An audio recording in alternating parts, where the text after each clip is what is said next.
Muito bom estar aqui. Louvado seja Deus. Ver essa promessa de Deus na vida da nossa igreja.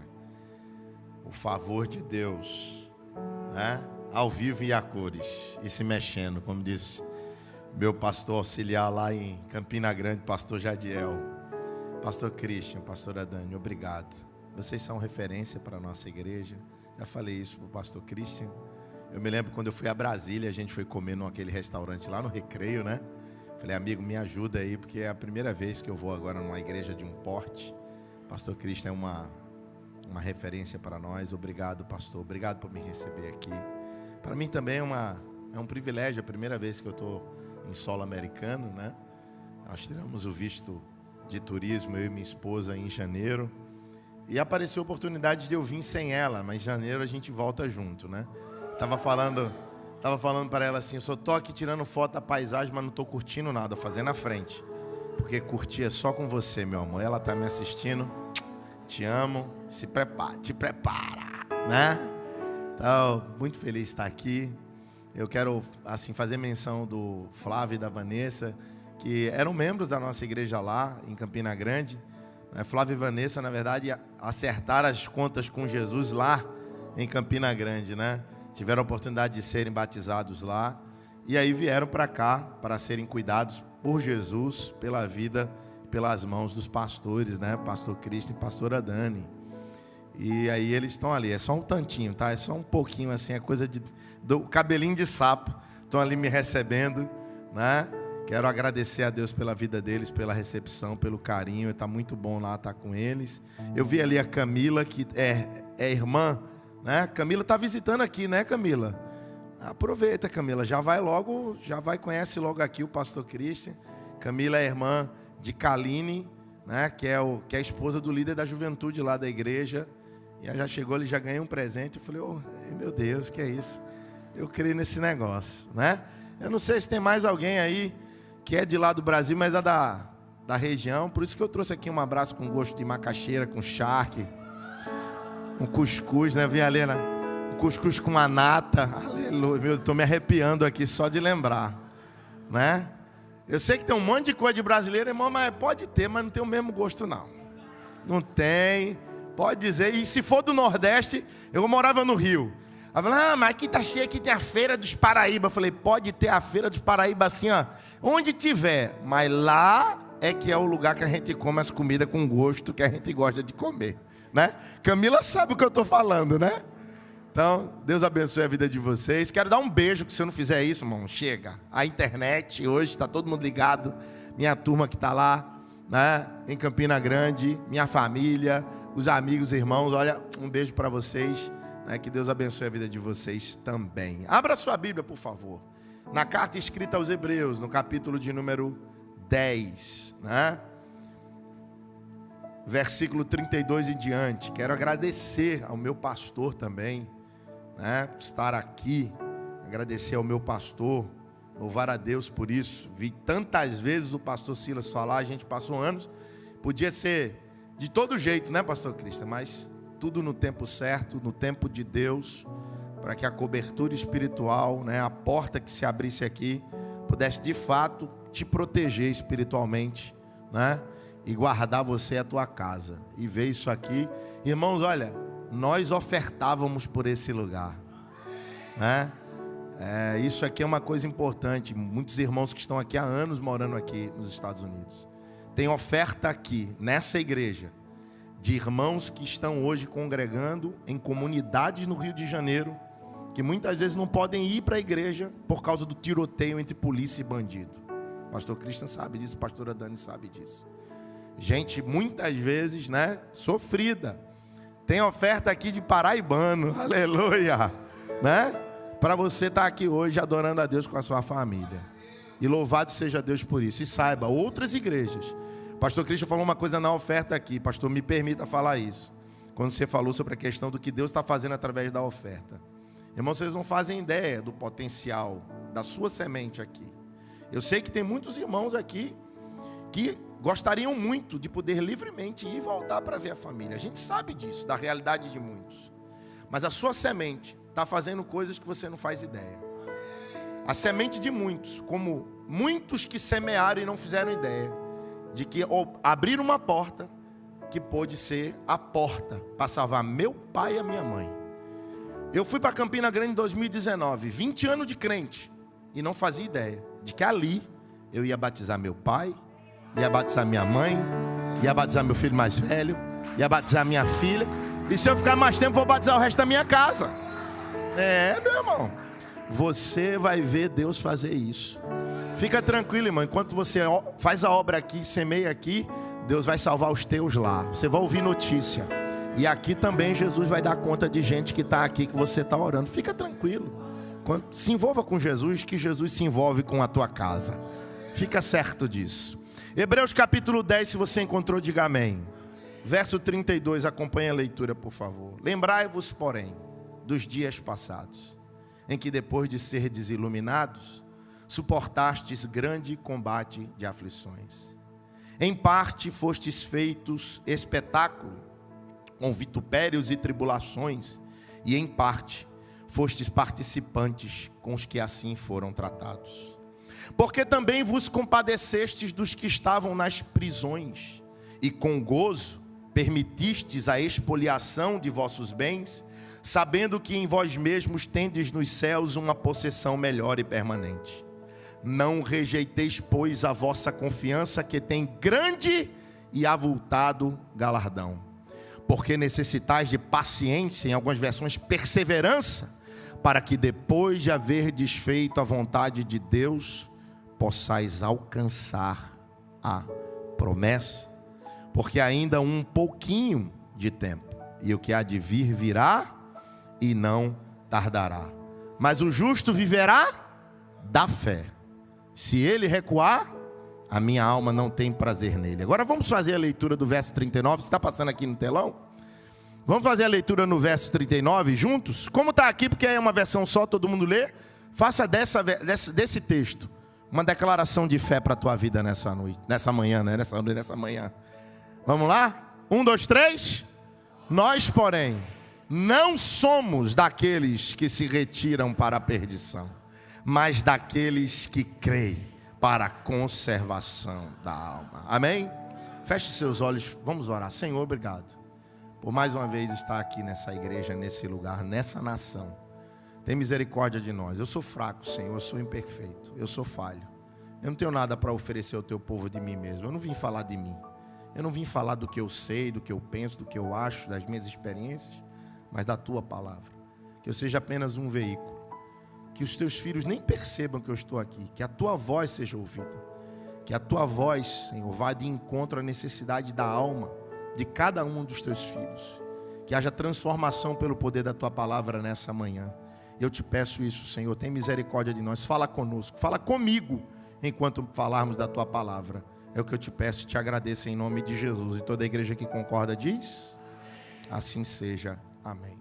Esse texto é muito interessante, irmãos. A carta escrita aos Hebreus. Essa igreja, né, quando recebe essas palavras, se você perceber o texto do verso 32 até o verso 34, vai relatar uma realidade que eles viviam, que não condiz com a realidade presente do momento que eles recebem essa carta.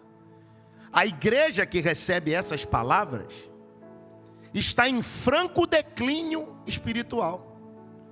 Por que é carta aos Hebreus? Porque os crentes em Jesus que recebem essas palavras eram crentes que se convertem da fé judaica. E muitos já estavam, inclusive, voltando a frequentar a sinagoga, a voltar às práticas da fé judaica. Estavam abandonando a fé. Estavam reclamando, estavam murmurando. O motivo da escrita dessa carta você vai encontrar no verso 22 do capítulo 13, que é o último capítulo da carta, quando o texto sagrado diz assim: não rejeitem, pois, a presente palavra de exortação. Essa palavra exortação, no original, que é o grego, que é predominantemente a língua original que foi escrito no Novo Testamento, é a mesma palavra para que a gente costuma ver o Consolador, aquela palavra Consolador, o Paracletos, que fala muito sobre o Espírito Santo. E essa palavra Paracletos ou Paracaléu, ela tanto serve para escrever, para ser traduzida como exortação, como exortar, chamar atenção, puxar a orelha, também serve, significa motivação, incentivo, ânimo. Ao mesmo tempo, o Espírito Santo escreve essas palavras para exortar e corrigir essa igreja, mas também animá-los, incentivá-los, injetar ânimo, botar eles de pé. Vamos embora, vamos para frente. Por quê? Porque eles estão nesse processo de declínio espiritual. Agora vamos lá, raciocina comigo. Olha o que o Espírito de Deus fala com eles nesse texto que nós lemos. Lembrem-se dos dias passados, em que depois que vocês foram iluminados, vocês suportaram grande combate de aflições. Não era qualquer luta, são grandes combates de aflições. Vocês foram feitos espetáculo, como Vitor Pérez fala da perseguição do primeiro século. Vocês eram expostos. Aqui fala de espetáculo mesmo, ser colocados em arena. Você lembra bem de como a igreja cristã primitiva fora perseguida. Vocês eram colocados como espetáculo para serem perseguidos. Vocês tinham os vossos bens espoliados, que é tomar à força o que é seu. Imagina que só pelo fato daquilo que você crê, você perde as suas propriedades. Muitos desses cristãos novos aqui foram deserdados, se convertem do judaísmo para o cristianismo e são deserdados no contexto familiar, perdem o direito de habitar onde habitavam, são expulsos do trabalho. Mulheres recebem cartas de divórcio, mas não arredam o pé, sofrem terríveis perseguições, presta atenção, grande combate de aflição, mas não se curvam. É o que o texto está dizendo, irmão. Eu só conheço um povo na face da terra que em meio a grande tribulação, perseguição e luta, pode estar a maior prova que for, ele ainda arruma tempo para visitar quem está enfermo, para chorar com quem está chorando, para aconselhar quem está desorientado. Só tem um povo assim, que é o crente. Só o crente pode estar quebrando o pau nas costas dele e ele ainda tem força. Sabe por quê? Só a gente que serve a Jesus consegue tirar força da fraqueza, que é quando a gente está fraco é que a gente está forte. O texto está dizendo: vocês estão assim, vocês eram assim, mas e agora? E agora eles estão cambaleando. Essa é a realidade do povo que recebe essas palavras. Agora me pergunta por quê? Vamos encontrar as razões, não nesse texto que eu li, mas em alguns textos da própria carta aos Hebreus. Nesse primeiro momento eu queria te levar a passear pelo menos 3, se der tempo aqui, 3 a 5 coisas que nos apontam aqui, dentro da carta, para as razões pelas quais os crentes que receberam essas palavras estavam em declínio espiritual, pastor Cristian. O que é que pode fazer um crente se curvar, quebrar? Se não é a luta, o que é que pode ser? Primeiro, capítulo 4, versículo de número 1. Você está com a sua Bíblia aberta? Dá uma olhada lá. Capítulo 4, versículo de número 1. Olha que o texto fala. Presta atenção. Temamos, pois, que porventura, deixada a promessa de entrar no repouso, pareça que algum de vós fique para trás.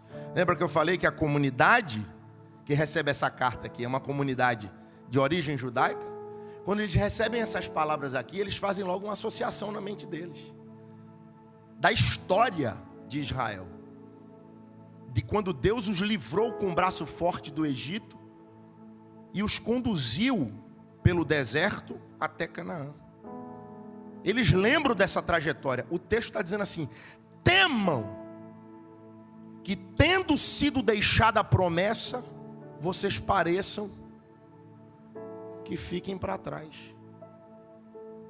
A primeira coisa que nós não podemos fazer, que se fizermos, nós entramos em linha, em alinhamento, em sintonia com o declínio da nossa fé, é nos perdermos da promessa, é desprezarmos a promessa. Mas desculpa, não é a promessa de ganhar o green card, não é a promessa de conseguir comprar uma casa aqui. Eu creio nessas coisas e Deus realiza essas coisas. Mas tudo aquilo que a gente realiza e conquista aqui pode ser que alguma coisa aconteça que possa tirar da gente momentaneamente a alegria de desfrutar. Pode ser. Pode ser. Eu consegui conquistar. Aí adoece alguém que está lá no Brasil que não pode vir para cá. Aí você fica perturbado. Perdeu momentaneamente a alegria de disputar aquilo que você tanto batalhou para conquistar aqui. As promessas que eu conquisto aqui, elas podem sim, momentaneamente, sofrerem abalos. E eu não consegui desfrutar plenamente dela. Mas não é dessa promessa que o texto está falando. Essa promessa que você não pode se perder é a promessa de Beulá. É daquela que Jesus nos falou de um dia nós com esses pezinhos aqui, mas não esses, os glorificados, pisarmos na cidade celestial. Naquela que as ruas não são de ouro, elas são como de ouro, porque é muito mais excelente do que o ouro.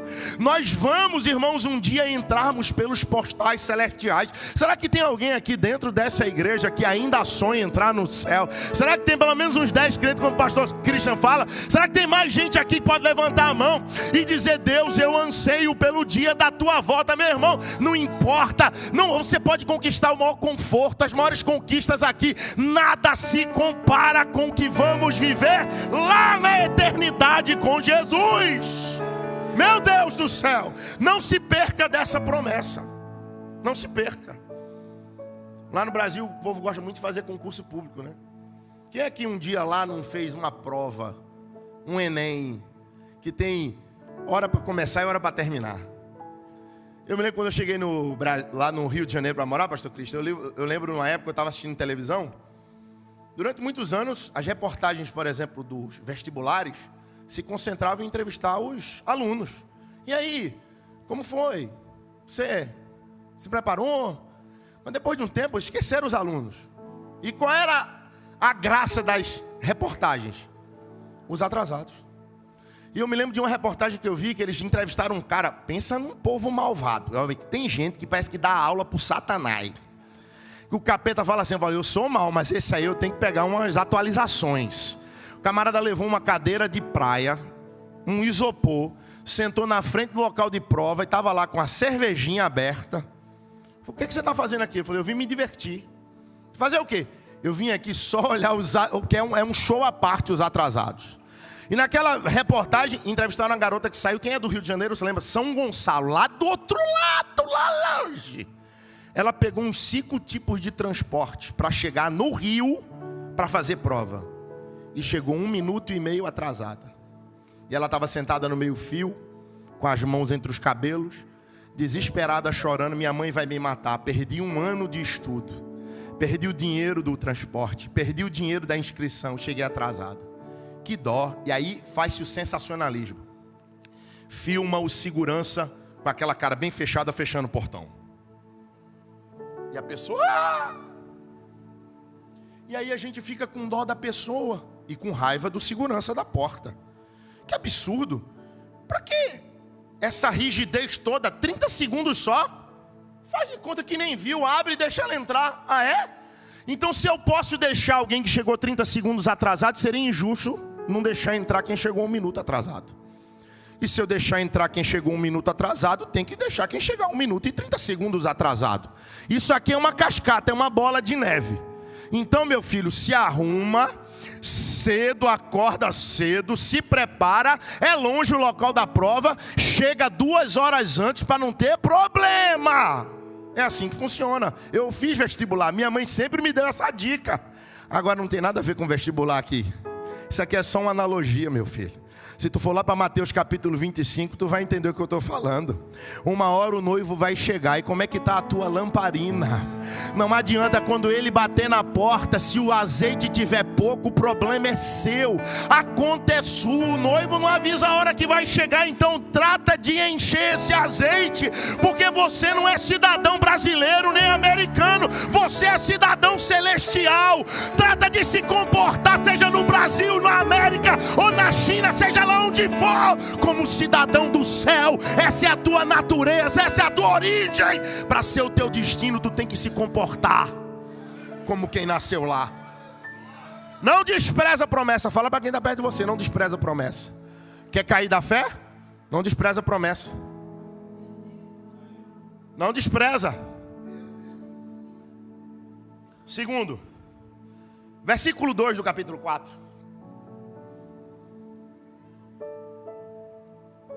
Segunda coisa que pode nos fazer declinar da fé.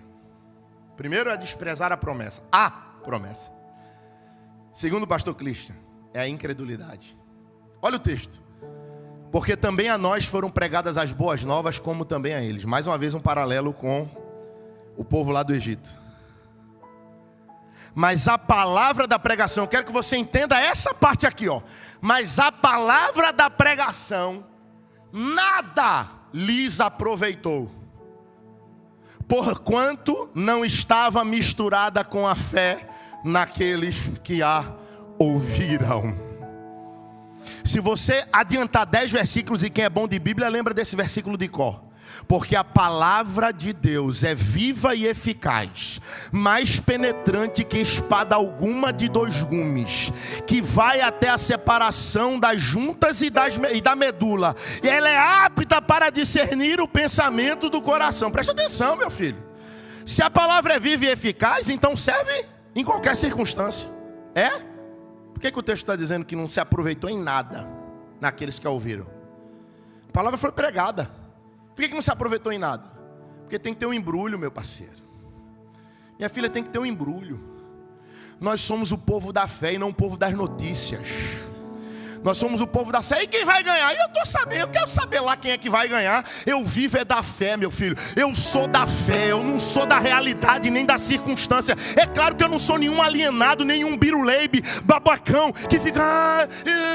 Eu não sou nenhum bobo. Eu sou consciente que a fé é racional. Fé sem razão é fé na fé, ou seja, é dedo cruzado. E aí o mundo dá de banho na gente. A gente tem razão. Agora, meu filho, a gente vive daquilo que a gente crê. Se eu não cresce, eu não estava aqui hoje pregando para vocês. Se eu não cresce, eu não estava vivendo essa. Se você não cresce, eu não estava sentado aí me ouvindo. Você sabe bem disso. Nós temos que crer. Nós somos da fé. Não deixa a incredulidade se acomodar dentro do teu coração. Para de ser racional demais. Para de ser irracional. Pastor Cristian, eu me lembro do testemunho em Caruaru. Caruaru é a maior cidade do agreste pernambucano. Chama capital do forró. Eu comecei aquela igreja em 2011. Inexperiente. Primeira igreja que eu pastoreei. E eu tive a oportunidade de começar. E eu me lembro... No finalzinho de 2011 se converteu um rapaz. Um dos crentes mais autênticos com quem eu já cruzei até hoje. Já cruzei com muita gente que Jesus transformou radicalmente. O cara saiu do crime, um assassino, puxador de carro, se converteu. O nome dele era Wagner. Eu posso falar isso porque ele faleceu. E eu me lembro que num culto da Vitória, pastor Cristian, e naquela época, o senhor conhece bem a história, o camarada que coordenava a região lá, não deixava a gente levar ninguém. Então eu até brinco, falava, rapaz, era eu e eu pregando. Porque não tinha dia, meu, que eu estava tão cansado, que eu mesmo pregava, eu mesmo me desviava, eu mesmo me convertia no culto. Que eu estava cansado, irmão. Eu pregava para mim mesmo. Eu falei, Jesus, nem eu me aguento mais, imagina o povo pregando. E naquele dia, e a gente vai na fé mesmo. Fé não é sentimento, fé é convicção. A Bíblia diz que a fé não é o que eu sinto, é o que eu tenho certeza. Então terminou um culto da vitória. Eu falei, irmão, se você crê, Jesus faz um milagre. Olha, convicção. Terminou o culto, ele veio com a esposa dele, a irmã Raíssa. Pastor, o senhor acredita no que o senhor fala? O que é que tu acha que eu respondi para ele? Claro! Falei, então, semana que vem, eu venho com o meu testemunho. Na semana seguinte, ela veio um Wagner. O culto da vitória. Com 2 envelopes. 2 envelopes de uma clínica de exames. Eram 2 ultrassons. Um datado da semana que ele me questionou se eu cria na semana anterior. E o outro daquela própria quarta-feira. No envelope da semana anterior tinha uma recomendação, um encaminhamento para o hospital, maternidade, para que a esposa desse entrada e fizesse curetagem, porque o feto na barriga dele estava morto, o feto na barriga dela estava morto. Quando ele me desafiou e perguntou se eu cria no que eu falava, ele estava com a esposa do lado, tinha acabado de sair do hospital, e o exame da clínica tinha identificado que o bebê na barriga dela não estava mais vivo. Mas quando ele apresentou outro exame, ele falou: pastor, eu disse ao senhor que eu vinha contar meu testemunho. Quando eu cheguei na clínica, a moça falou: você é um maluco. Porque se esse resto de feto, ele infecciona, sua mulher pode morrer aqui com a sepse. Ela falou: eu creio na palavra. Mandou fazer o exame e o bebê estava vivo no ventre da raiz. Pois é. Pode dizer: mas nunca vi ninguém ressuscitar. Eu vi Jesus ressuscitar. Eu sou testemunha. Em Campina Grande, irmão José Luiz. Eu nem conhecia ele. No começo da igreja, sentado lá atrás. Aí, pastora Dani, o pastor Silas levou lá no Fogo pro Brasil, lá em Recife, o pastor José Satírio. Aquele velhinho é sinistro, irmão. Ele tem a chave, ele tem um contrato. Aquele tem. Não tem que dizer assim: não, Deus não tem um contrato com ninguém, não. Mas aquele velhinho ele tem. Tem. Porque eu não conhecia ele, cheguei no auditório lá do Chevrolet Hall, lá em Recife, que é gigantesco, cabem 8.000 pessoas. Ele estava bem distante lá, eu cheguei lá na porta. Quando eu entrei, eu falei para o meu pastor auxiliar que estava lá, que estava comigo, o pastor Francisco. Eu falei: irmão, que negócio é esse aqui dentro? É diferente. Uma atmosfera de graça. Ele falou sobre fé, contando o testemunho dele, como ele atravessou a mata, né, a Amazônia, quando ele foi para a Colômbia. Eu voltei para Campina Grande ativado. Num culto da vitória que eu preguei sobre fé. Eu falei: levanta aí no meio da igreja, você que está doente. O irmão disse que eu tinha falado até o nome do exame, eu não lembro. Se Jesus me usou, e ele usou mesmo. Que naquela época eu não gravava lá na igreja, agora grava.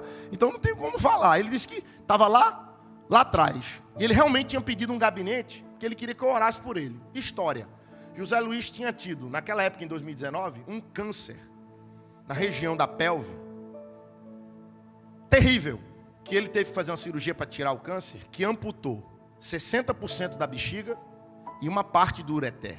Se tem alguém aqui da área de medicina, sabe o que eu estou falando. E o câncer, o médico falou, tem que fazer revisão regularmente, anualmente, porque esse tipo de câncer, se ele der reincidência, meu filho, pede a Deus, porque a reincidência é quase que mortal. E ele estava sentindo dores na região, né, da pelve. E ele queria uma oração. E ele nem membro da igreja era, naquela igreja, naquela época. Tinha 2, 3 meses.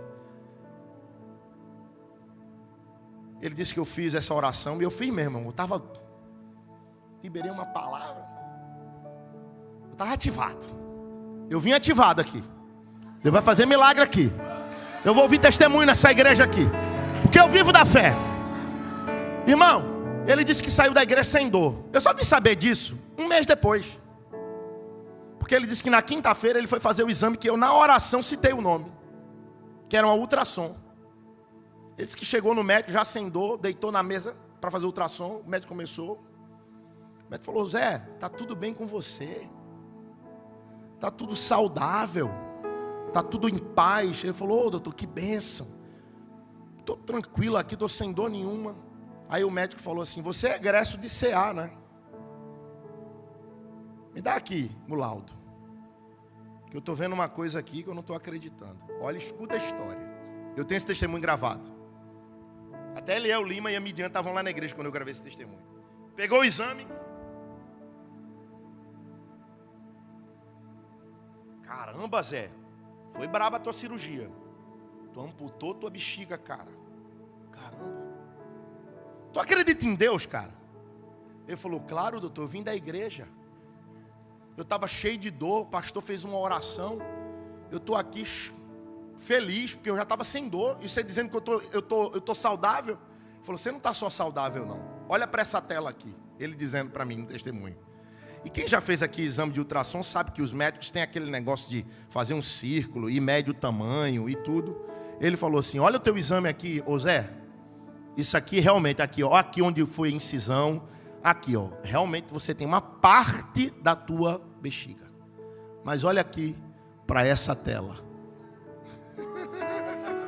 Falou: sabe o que é isso aqui, Zé? Isso aqui é a tua bexiga. Só que ela não está amputada aqui, Zé. Ela está de volta. Bexiga não regenera. Operação de maravilha. Quando você crê, você vive. Eu não vim aqui, meu irmão, dizer para você que vai acontecer, mas se você crer, vai acontecer. Você está entendendo o mistério? Então, meu irmão, se você crer, Eu sei que tem gente aqui, meu irmão, que está precisando de milagre urgente. Fica de pé aí, que eu vou aqui no meio da mensagem. Fica de pé. Se você tem alguém, Senhor, é uma intervenção urgente. Não é, se você não precisa de milagre, não fique de pé. Você sabe, milagre é situação impossível. Se é saúde, se é problema documental, se é alguma coisa que está te ameaçando aqui, em nome de Jesus de Nazaré, Senhor, eu creio no sobrenatural. Eu sei porque o Senhor me trouxe aqui. Eu não precisava vir para esse país agora. O Senhor conhece, meu Deus, a estação e a hora. E eu vim com uma palavra de fé para que o teu filho e essa tua filha, que está precisando do milagre, mas maior ainda é a necessidade dessa vida espiritual que está quase morta. Então mostra para esse teu filho e para essa tua filha que tu és Deus na terra e no céu. E reverte essa causa agora. Essa carta agora rasga ela.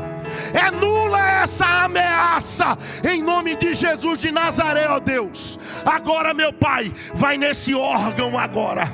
Vai, Senhor, tocando agora, meu Pai, a mancha que apareceu, a alteração do sangue.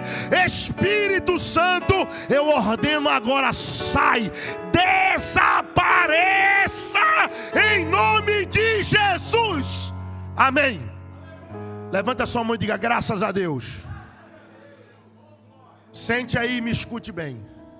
Se você crê que Jesus te toca, não sou eu, é Jesus que cura. Volta lá e faz um exame. Quem crê tem que agir pela fé. Não adianta pedir para andar sobre as águas e ficar no barco. Quando você pede para andar sobre as águas, Jesus não vai aplanar o mar, nem botar madeira para você pisar. Vai ter que andar na água e com o mar ainda revolto. Se você ler Mateus 14, vai ver que o mar só se acalma quando Jesus e Pedro voltam para o barco. Ou seja, Pedro andou sobre as águas com o mar revolto. Você tem que andar sobre as águas, então sai logo desse barco. Volta lá no médico. Mas pastor, eu fiz o exame sexta. Então volta na segunda e pede para refazer. Porque se você crê, pastor Cristo, eu sei que Deus vai fazer, porque essa obra tem uma urgência e uma necessidade. Porque Deus conhece o coração da nossa igreja e sabe as obras que Ele tem para ela e para o nosso pastor. Então vai ser conhecido esse lugar por lugar de milagre. Vai ser reconhecido esse lugar. A comunidade brasileira e a comunidade americana vai entender que é um Deus que opera nessa igreja. Eu vou liberar uma palavra aqui. Essa igreja, pastor Christian, vai ser uma das igrejas com os maiores índices de brasileiros recebendo cidadania americana. Vai começar a acontecer um movimento e um rebuliço. Green Card vai ser mato aqui, meu filho. Green Card vai ser assim, ó. Deus vai começar a mudar a sorte de gente de maneira milagrosa. Eu profetizo. Agora se tu crê, tu pega. Se tu não crê, tu fica aí, porque é incrédulo, meu filho. Eu não dou carta para incrédulo, eu só dou carta para quem crê.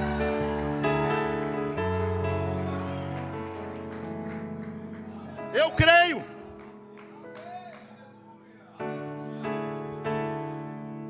E último, você não pode permitir duvidar do caráter de Deus. Não pode desprezar a promessa. Não pode permitir que a incredulidade se acomode no seu coração. E não pode duvidar do caráter de Deus. Crente que está duvidando do caráter de Deus está no último estágio para a apostasia. A apostasia é um estágio quase, eu digo praticamente irreversível.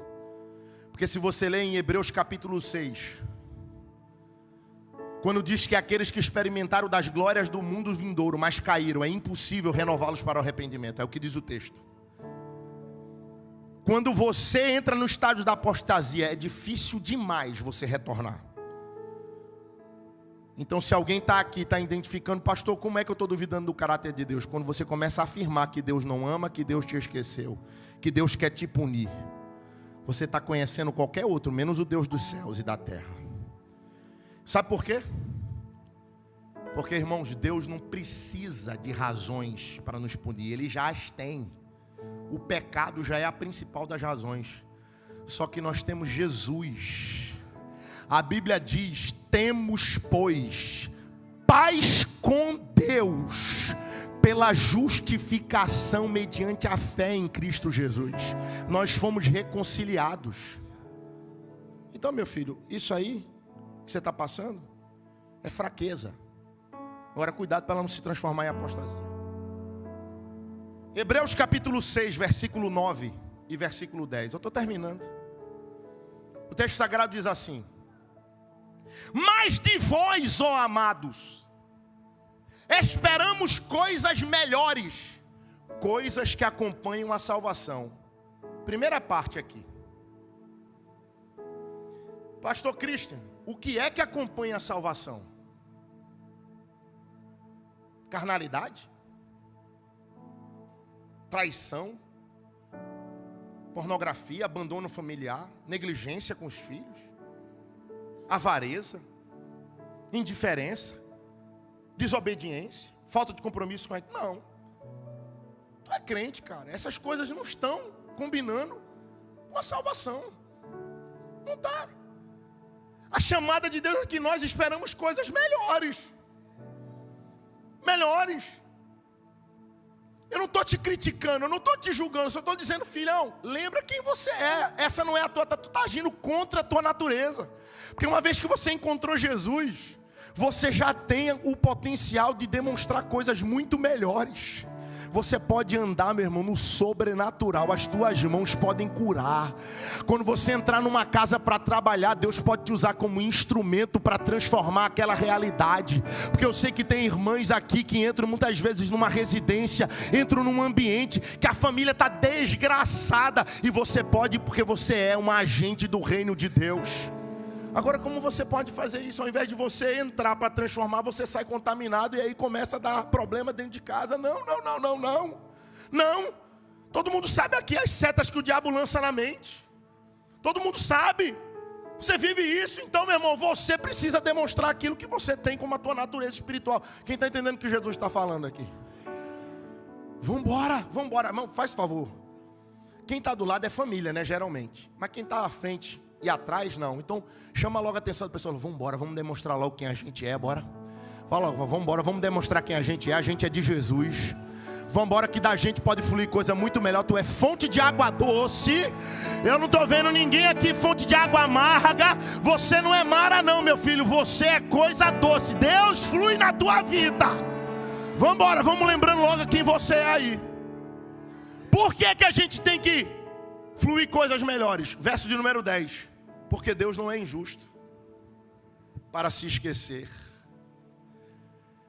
Deus não é injusto para se esquecer do vosso trabalho, da obra e do trabalho de amor, que para com o seu nome mostrastes passado, enquanto servistes aos santos. E isso aqui é massa, pastora. Sabe o que é isso aqui? Ó, quem está duvidando do caráter de Deus e ainda está servindo, está no automático. O cara está murmurando, o cara está chutando pedra, mas está por aqui. Distribuindo envelope, tocando, cantando, cuidando de criança, recepcionando. Mas está por dentro só a graça. Mas tu não está aqui? Então vamos lembrar quem é Deus na tua vida, bora?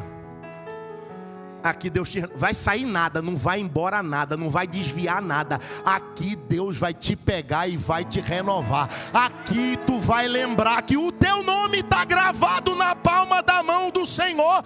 Deus não te esquece, Deus não se esquece, porque Ele não é homem. Oh meu Deus do céu, aleluia. Ele se lembra de você, mas eu estou aqui há tanto tempo. Ele se lembra, se envolva com as coisas de Deus. Pastor, o que é que eu faço então para suportar esse tempo? Vamos voltar para o texto que lemos e eu termino e aplico. Lembrai-vos. Memória, meu filho.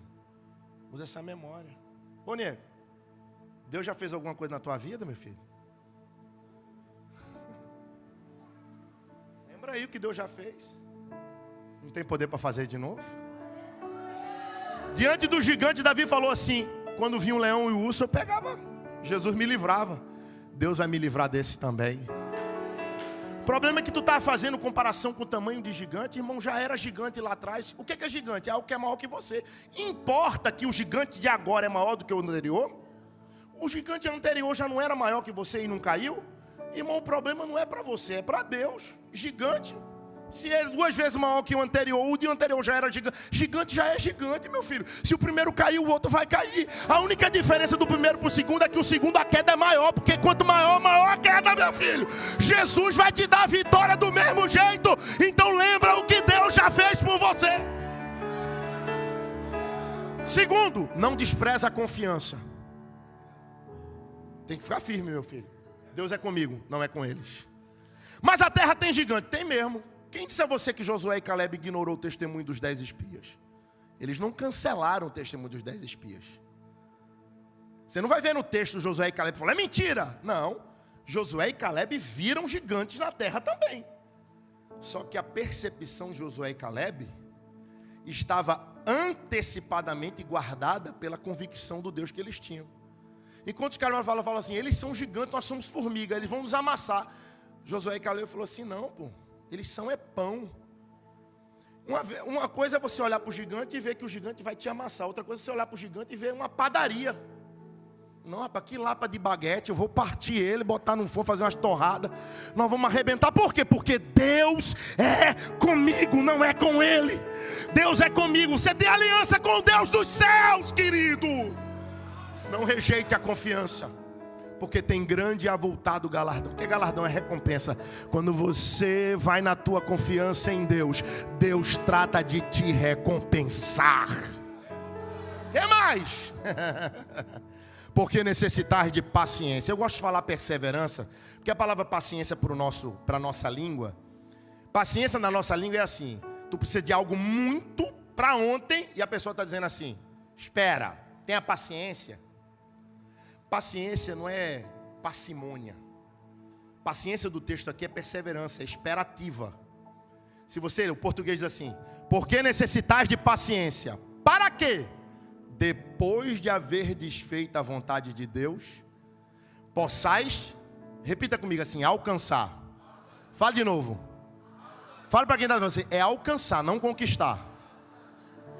Por que conquistar? Irmão, porque promessa não se conquista, promessa se alcança. Por que Deus precisa me fazer uma promessa se eu tenho que batalhar para conquistar? Não é promessa, meu filho, é aquilo que Deus já disse que ia fazer. Tu só precisa andar em direção, não precisa fazer mais nada. Promessa tem a ver com Deus, aliança é outra coisa. Aliança, Deus diz, eu vou fazer uma aliança contigo. Se tu fizer isso, eu faço isso. Promessa, Deus está dizendo, olha, eu vou fazer isso, espera. Irmãos, eu gosto dessa sentença aqui. Deus é aquele que anuncia as coisas do fim desde o princípio, certo? Isaías 46, verso 9, não é isso, pastor? Então eu aprendi que Deus só começa as coisas depois que Ele termina. Quando eu quero fazer um bolo, eu junto os elementos primeiro. Eu pego o trigo, pego o açúcar, eu pego o leite, eu pego a manteiga, os ovos e vou juntando. Depois o fermento, esquento o forno, unta a forma, boto tudo lá e... Irmão, se Deus fosse fazer o mesmo bolo que eu faço, Ele ia no forno, tirava o bolo pronto, depois Ele ia bater os ingredientes. Deus só começa as coisas depois que termina. E por que Ele me faz promessa? Quando Ele me vem fazer uma promessa é porque no meu tempo, Ele só está dizendo o seguinte, para Deus, irmão, por que Deus não precisa esperar as coisas? Porque não tem passado, presente e futuro, é uma qualidade do tempo. Isso aí é você que se vira para administrar. Deus não tem tempo, Deus não tem passado. Porque passado, presente e futuro para Deus é a mesma coisa. Então quando Ele te faz uma promessa, que na verdade Ele foi no teu futuro, já concluiu, e vem no teu presente para dizer assim, olha, caminha. Por que aquele que recuar não tem prazer nele? Porque, irmão, tu não está acreditando que já está pronto. Então, se tu para, tu retarda. Se tu volta, tu se frustra. Mas se tu caminha, importa a velocidade, pastor Christian? Não, importa a direção. Pastor, estou cansado. Vai se arrastando, meu filho. Eu estou em direção à promessa. Não interessa a velocidade, meu filho. Vai em direção, não para, vai em direção. Porque já está pronto. Caminha, porque Deus é contigo. Por isso, nós não somos daqueles que se retiram para a perdição. Vamos ficar em pé. Mas daqueles que creem para a conservação da alma.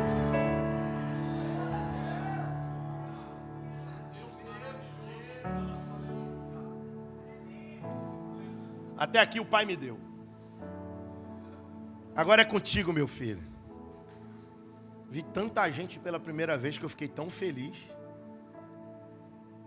Que bom que você chegou aqui. Como a gente não é místico, nem supersticioso, a gente sabe que tudo está dentro do propósito de Deus. Deus sabe. Eu estava falando com Flávio e Vanessa. Falei, se você perguntar para mim, Pastor Christian, se eu me planejei para estar aqui, eu falei com a Jussara ontem, eu falei, filha, por que eu estou aqui nos Estados Unidos? Eu não precisava estar aqui, Pastor Christian, estou cheio de coisa para fazer lá, batismo agora dia 1º de dezembro. Estou com o mestrado concluindo lá, está uma loucura. Dá para perceber? Os cabelos caindo. Não sei para que eu fui me meter nesse troço. Vim passar uma semana aqui, estou chique, né? Não. Deus, na sua presciência, disse assim, Rafael, vai com uma palavra ali naquela nação, naquela igreja, naquele horário, porque eu vou levar gente ali que precisa ouvir, gente que está fraco, gente que está quase caindo, gente até que já está até andando para trás, porque tu vai com uma palavra que eu quero que você ministre para poder essa trajetória ser corrigida, porque tem uma promessa aguardando ela, tem uma promessa aguardando ele. Eu estou vendo Deus fazer, e pra gente, eu não posso dizer que é para todos, pra gente aqui, basta 2 passinhos e o negócio vira. Não volta atrás, está chegando a tua hora. Você pode abrir a tua boca, levantar a tua mão e glorificar a Deus. Pastor Cristo, posso fazer o convite? Posso? Permissão aqui do Pastor Cristo. Eu preciso de 50 crentes orando aqui. Quem sabe tem alguém dentro dessa igreja, não sei, não sou Deus, sou só um pregador, mas quem sabe você chegou nessa igreja hoje aqui, está nessa nação aqui, e nunca teve uma experiência com Deus, ou você está afastado do Evangelho, longe de Cristo. Às vezes o outro aparece aí nas igrejas porque tu sabe que não tem outro lugar para tu estar, que a tua alma se aquieta. Agora, de que adianta tu ficar vivendo só de paliativos, se tu sabe que para resolver de vez, tu tem que consertar a tua vida com Deus. Quem sabe tem alguém aqui nessa igreja que precisa nessa manhã resolver de vez a tua aliança com Deus. E quer hoje tomar a decisão de entregar sua vida a Jesus, ou de voltar para Cristo. Filho, filha, você precisa tomar uma decisão. Tem portas que só se abrem se eu abrir. É a tua atitude. Como o meu pastor gosta de dizer, Deus reage muito mais às nossas atitudes do que muitas vezes. Olha aí que coisa linda, ó.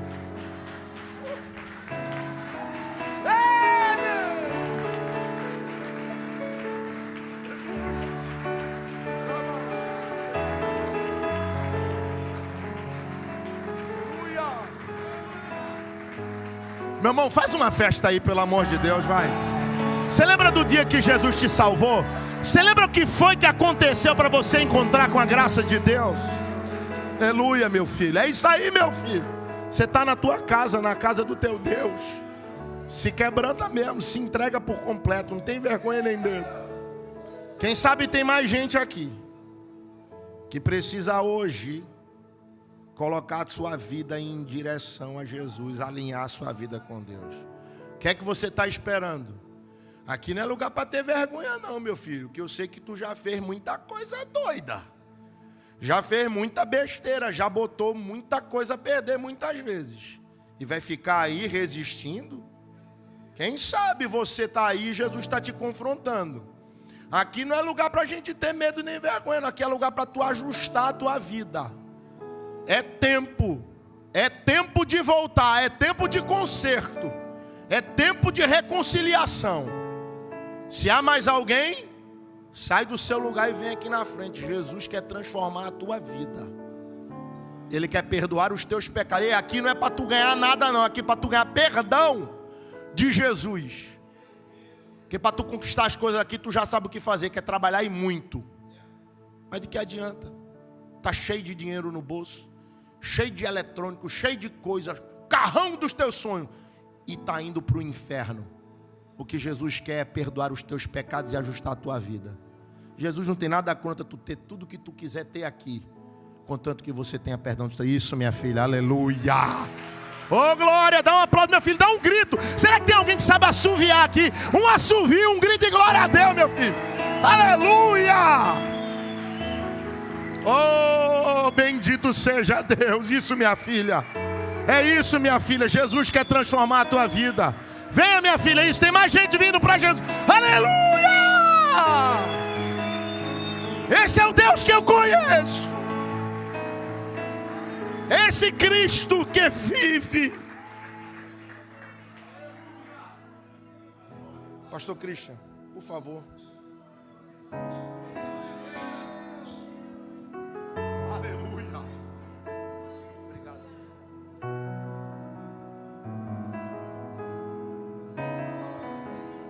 Vou pedir para você estender as suas mãos aqui para frente. Senhor, nós abençoamos as vidas dessas pessoas maravilhosas que chegaram aqui diante do altar. Nós as entregamos nas tuas mãos. Perdoa os pecados. Escreve o nome no livro da vida. Que a partir de hoje possam viver uma nova vida, novidade de vida, para a honra e glória do teu nome. Que seja o início de uma transformação poderosa em suas famílias e de uma caminhada de profundidade, de relacionamento com o Senhor. É o que nós oramos, Senhor. E nenhuma acusação do inimigo pode prevalecer contra o poder do sangue de Jesus que os perdoa nesta manhã. Em nome de Jesus nós oramos. Amém e amém. Graças a Deus. Ó, vocês que vieram aqui na frente, 2 minutinhos. 2 minutos, nós vamos dar um presente para vocês, um livro do nosso pastor. Tem o Evangelho de João também lá, para dar, Evangelho de João. Nós vamos anotar o nome de vocês, se vocês deixarem para estar orando por vocês, vai demorar 2 minutos. É só você acompanhar o Lucas aqui, ó. Anota lá atrás, pega o presente e depois volta para o culto. Pode acompanhar, só ajuda eles a acompanhar pelo corredor aqui, ó. Vai lá, gentileza. Tem alguém abençoado aqui nessa manhã, pelo amor de Deus. Me ajuda aí, gente.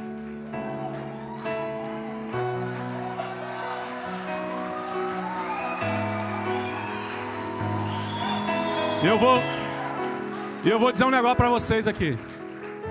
Ninguém e nada tira do meu coração uma certeza de que a oração que o pastor Rafael fez aqui no meio da mensagem, nós vamos ouvir testemunhos aqui para a glória de Deus. Vou descrever o que eu estou dizendo aí. O pastor Rafael está com um livro ali fora, O Poder pela Oração, tá? Um livro fantástico, tá? Irmão, a gente sabe, eu sou pastor de igreja, pastor cristão, eu sou pastor em tempo integral pela DEVEC. A gente está aqui. Eu levo material, eu tenho que levar, porque eu sei que os irmãos muitas vezes ficam escassos. Esse livro aqui eu ganhei de um presente de um amigo de Recife. Depois que eu li esse livro, a minha vida de oração, pastor Cristian, mudou radicalmente. A gente ama a Bíblia é a palavra de Deus. Mas esse cara aqui tem um alinhamento com as escrituras sobre oração. Esse livro transformou a minha realidade de oração. Ele tem eu acho que é menos de 100 páginas. Mas como o Miguel Ângelo ele fala, é um murro no estômago a cada página. Esse cara é um americano do século, acho que 19, um pastor congregacional do século 19. Ele é aquele Porque Tarda o Pleno Avivamento e Jonathan Edwards. Esses 3 caras que falam sobre vida de oração. Esse cara aqui é um deles. Esse cara é fantástico. Edmund Bounds. Esse cara é fora da curva. Vai estar ali. Tem pouco, você adquira no finalzinho. Escute o que eu vou dizer. Aguarde a bênção apostólica para você sair, não saia antes. Eu vou orar pelas crianças aqui e vou liberar você. Tá? Tem uma prática da nossa igreja, né? Para quem está chegando novo, o culto só acaba depois da bênção apostólica, não saia. Escute, domingo que vem, 9 horas da manhã antes do culto, se você quer ser voluntário na mídia da nossa igreja, tem gente, você sabe, a minha filha falou um negócio interessante. Pai, tem gente que vem do Brasil, estudou jornalismo no Brasil, podia acrescentar tanto nas publicações, ajudar a fazer as publicações nas redes sociais da nossa igreja, né? Pessoa que tem, né, uma afinidade, consegue escrever e ler bem. Então, nós estamos precisando de fotógrafo, gente para trabalhar na mídia 9 horas da manhã, antes do culto. O culto começa às 10. Domingo que vem, para facilitar, nós vamos ter uma reunião. Se você desejar participar, é só você chegar na área do café que a gente vai direcionar, tá certo? Para quem quiser ajudar. Hoje à noite, você sabe, não tem o culto das 6h30, tá bom? Só o culto pela manhã, por enquanto.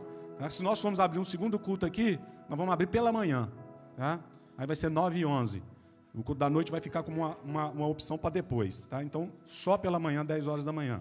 Outra coisa que eu quero avisar para vocês. Acabei de falar com o pastor Rafael aqui, tá? Como ele está a semana aqui, ele vai pregar quarta-feira aqui no culto da Vitória. Tá? Agora escute, que eu vou pedir para ele, tá? Que ele está com uma graça, está com uma unção nessa área de milagres e curas. Então, quarta-feira vai ser um culto específico para isso. Tá? Nós vamos tomar tempo aqui. Vamos impor as mãos. Se tiver enfermo, nós vamos ungir. Tá? Então, o que é que eu quero lançar um desafio para você aqui? Quarta-feira, o culto começa às 8. Pastor, eu arrocho por questão de trabalho e eu só consigo chegar às 8h15. Dá um jeito e chega. Tá? E venha quarta-feira, porque vai ser uma noite de milagres aqui. Eu estou crendo numa explosão de milagres aqui para a glória de Deus. Posso ouvir um amém? Vamos orar pelas nossas crianças e aí eu libero você para sair para sua casa. Pode subir aqui os nossos filhos. Me ajuda aqui os obreiros, por favor. Tira aqui para mim esse e bota isso aqui lá, tá? Por gentileza. Isso. Se você está com o filho no colo, pode trazer para cá também. Você sobe com o seu filho no colo e fica ali. E se tiver alguma criança, manda aqui para cima, por favor. Tá? Que nós vamos colocar o nosso filho no altar. Toca aí para mim, minha filha, por favor, alguma coisa. Isso. Venha, todas as crianças. Cadê? De colo também. Sobe aqui, ó. Pode subir aqui pelo púlpito. Vem cá.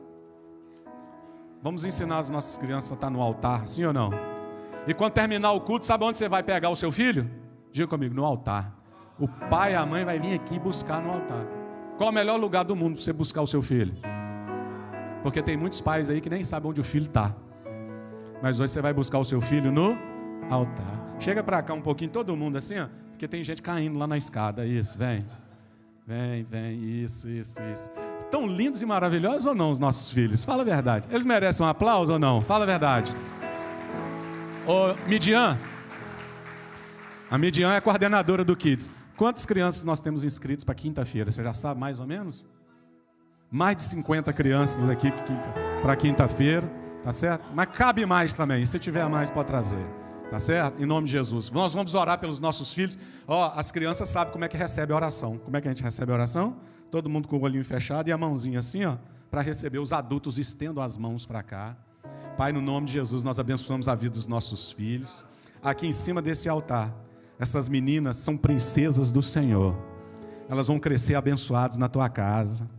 Serão mulheres abençoadas. Vão se casar com homens abençoados, príncipes de Deus. E esses meninos que estão aqui, Senhor, são príncipes do Senhor. Eles vão crescer saudáveis, vão conquistar aqui nessa terra, vão continuar servindo ao Senhor. E eu sei que o Senhor tem preparado no futuro uma princesa para cada um deles aqui constituírem família. Nós repreendemos todo o mal contra a vida deles. Nenhuma ideologia, Senhor, satânica vai achar lugar no coração deles. Porque os nossos filhos não serão drogados, não serão miseráveis. Nossos filhos são abençoados.